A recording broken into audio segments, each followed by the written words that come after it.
Hello students, welcome to competition roof channel. विद्यार्थियों, जैसा कि आप सभी जानते ही हो कि मेरे द्वारा कक्षा 12 की पाठ्य पुस्तकें प्रारंभ की गई है। इससे पहले मैं आप लोगों की पूरक पुस्तक वितान भाग 2 के तीनों पाठ आप लोगों को शॉर्ट नोट्स में एमसीक्यू फॉर्म में आप लोगों को उपलब्ध करवा चुकी हूँ। यदि आपने वो 2 वीडियो नहीं देखी है तो जल्दी से उन पाठों की आप वीडियो को देख लीजिए, और अगर आपने पाठ नहीं पढ़े तो पाठों को भी पढ़ लीजिए, तभी आपकी तैयारी अच्छी हो पाएगी। और मैं आप लोगों को गीत, हरिवंश राय बच्चन जी के गीत कविता के एमसीक्यूज भी उपलब्ध करवा चुकी हूँ। अब हम इसी सीरीज को आगे बढ़ाएंगे। मैंने कक्षा 12 की पुस्तक को पहले उठाया क्योंकि बोर्ड की क्लास है, बहुत इंपॉर्टेंट यहाँ पर कवियों को लगाया गया है, तो हमें पहले 12 की गद्य और पद दोनों भागों को पूरा करना है। तो हमारा पद भाग जल्दी पूरा हो जाएगा, साथ उसके बाद हम गद्य भाग को प्रारंभ करेंगे। तो यदि आपने सिलेबस नहीं देखा तो सिलेबस को हम देख लेते हैं। आरोह भाग 2 का हरिवंश राय बच्चन जी का आत्म परिचय, एक गीत के एमसीक्यूज दे चुकी हूँ मैं। आप लोगों को विद्यार्थियों ये याद भी होना चाहिए कि कौन सी कविता किसके द्वारा लिखी गई है। तो आलोक धनवा जी पतंग लिखी है इन्होंने। कुंवर नारायण जी कविता के बहाने, बात सीधी थी पर।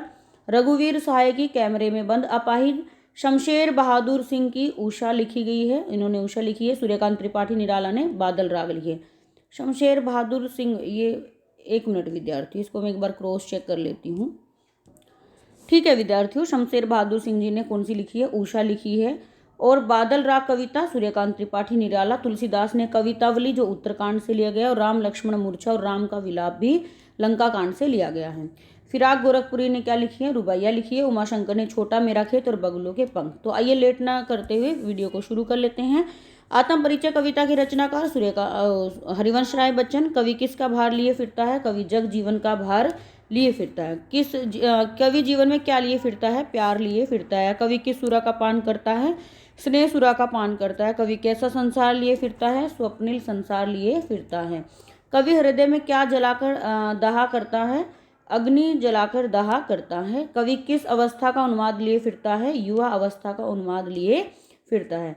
कवि अपने रोदन में क्या लिए फिरता है? रोदन में भी वो राग लिए फिरता है, इसलिए यहाँ पे देखेंगे आप रोदन के साथ ही राग, यानी कि रोते रोते भी व्यक्ति कुछ गा रहा है, तो कौन सा अलंकार हो जाएगा यहाँ पे? विरोधाभास अलंकार विद्यार्थियों हो जाएगा, जहाँ पे दो विरोधी चीजों को एक साथ दिखाया गया है। ठीक है। कवि की वाणी कैसी है? शीतल है। कवि स्वयं को दुनिया का एक नया क्या मानता है? तो दुनिया का ये दीवाना मानता है, लेकिन दुनिया इस कविता में कवि को क्या मानती है? कवि मानती है। ठीक है, ये भी आपको याद रखना है विद्यार्थियों। कवि कैसा संदेश लिए फिरता है? कवि मौज और मस्ती का संदेश लिए फिरता है। हरिवंश राय बच्चन जी का जन्म सन 1907 में कहाँ हुआ था? इलाहाबाद में हुआ था। देहांत कब हुआ इनका? 2003 में मुंबई में इनका देहांत हुआ था। जन्म कहाँ हुआ है? इलाहाबाद में। और मृत्यु कहाँ हुई है? मुंबई में। मंजिल भी तो दूर नहीं, यह विचार किसके मन में आता है? पंथी के मन में आता है। ठीक है विद्यार्थियों, आगे बढ़ते हैं। दिन जल्दी जल्दी ढलता है कविता किसकी है? ये तो सभी को याद ही हो गया होगा, बच्चन जी की है। हो जाए ना रात कहीं सोचकर कौन जल्दी जल्दी चलता है? तो यह कौन चलता है? पंथी। विद्यार्थियों, इसके तो मैं आप लोगों को, ये तो गीत है जो निशा निमंत्रण से लिया गया है, मैं आप लोगों को वीडियो इसकी दे ही चुकी हूँ, फिर भी आप इन क्वेश्चंस को भी देख लीजिएगा। अब मैं आपको इसके शॉर्ट नोट्स एक बार करवा देती हूँ। ये सारे क्वेश्चन तो मैं आप लोगों को कल की वीडियो में करवा चुकी हूँ विद्यार्थियों। तो एक बार हम शॉर्ट नोट्स इसके देख लेते हैं, क्योंकि शॉर्ट नोट्स में क्या होता है, आपका वन लाइन में चीज़ें काफ़ी रिवाइज हो जाती हैं। ठीक है विद्यार्थियों, देखो ये क्वेश्चन जैसे इंपॉर्टेंट है। कवि के फूट पढ़ने को समाज ने क्या कहा है? तो समाज ने क्या बोला कि ये तो छंद बना लेता है और ये तो कवि है, लेकिन कवि अपने आप को क्या कहलवाना चाहता है? कवि अपने आप को कवि न कहकर दीवाना कहलवाना चाहता है। तो आप इसके शॉर्ट नोट्स देख लीजिएगा एक बार। आत्म परिचय कविता के रचनाकार हरिवंश राय बच्चन। किस शैली में लिखी है? काव्य शैली आत्म कथात्मक शैली में लिखी गई है। कवि इस दुनिया में किसका भार लिए फिरता है? जगजीवन का। कवि इस दुनिया में कैसे जी रहा है? इस दुनिया की दुनियादारी को पूरी तरह से निभाते हुए।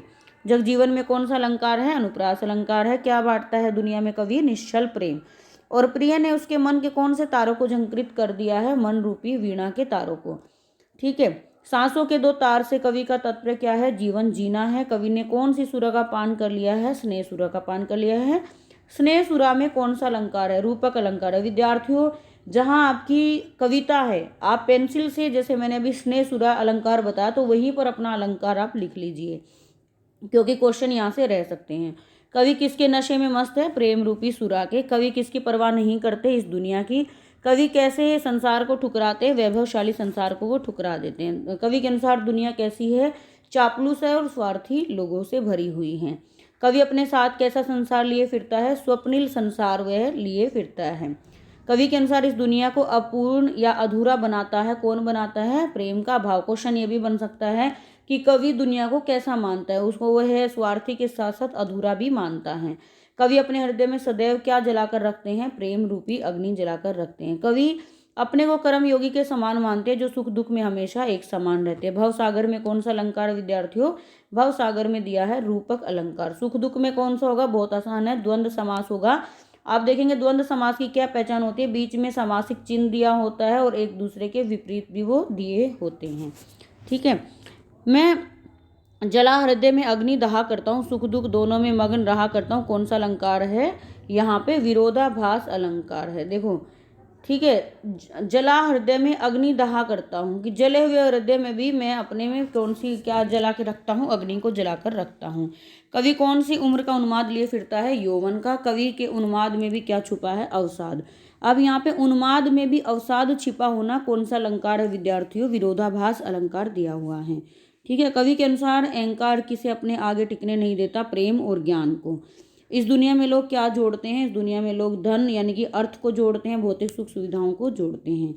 मैं और जग और कहाँ का नाता, यहाँ पे 3 और आए हैं विद्यार्थी, पहला और ये, दूसरा और ये और तीसरा और ये। इन तीनों का कवि ने अर्थ पूछा आप लोगों से। तो पहले का अर्थ क्या होगा, यहाँ पे पहला कवि जो पहला और है उसका कवि ने अपने लिए प्रयोग किया है, स्वयं के लिए। दूसरे ओर का संसार के लिए, और तीसरे ओर का संसार और कवि के बीच के संबंध को बताने का प्रयास किया है।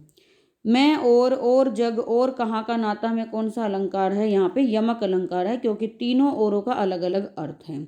कवि की वाणी कैसी है, शीतल है। कवि के शब्दों में किसके बराबर शक्ति है, आग के। मैं निज रोदन में राग लिए फिरता हूँ, शीतल वाणी में आग लिए फिरता हूँ। मैं कौन सा अलंकार है, विरोधाभास अलंकार है। पहले बता चुकी हूँ मैं विरोधाभास अलंकार, यदि आपको नहीं पता तो मैंने आपको समझा दिया, आप वो चीज़ें लिख लीजिएगा।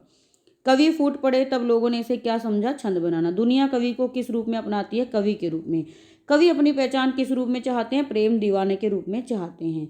कवि इस दुनिया में किसके वेश में फिरते हैं, दीवाने के।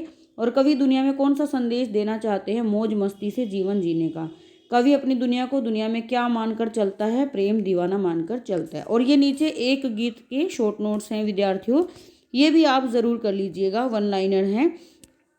अगर आपको पीडीएफ चाहिए विद्यार्थियों तो आप हमारा कंपटीशन रूफ के नाम से ही टेलीग्राम लिंक है, उसको भी आप ज्वाइन कर लीजिए। वहाँ पर मैं और भी आज मैंने जैसे NEP 2020 के महत्वपूर्ण क्वेश्चन डाले हैं, और भी मैं चीज़ें जैसे वितान के शॉर्ट नोट्स में डाल चुकी हूँ, अभिव्यक्ति माध्यम जनसंचार के भी डाल चुकी हूँ। वहाँ पे मैं आप लोगों को सारी PDF उपलब्ध करवा देती हूँ।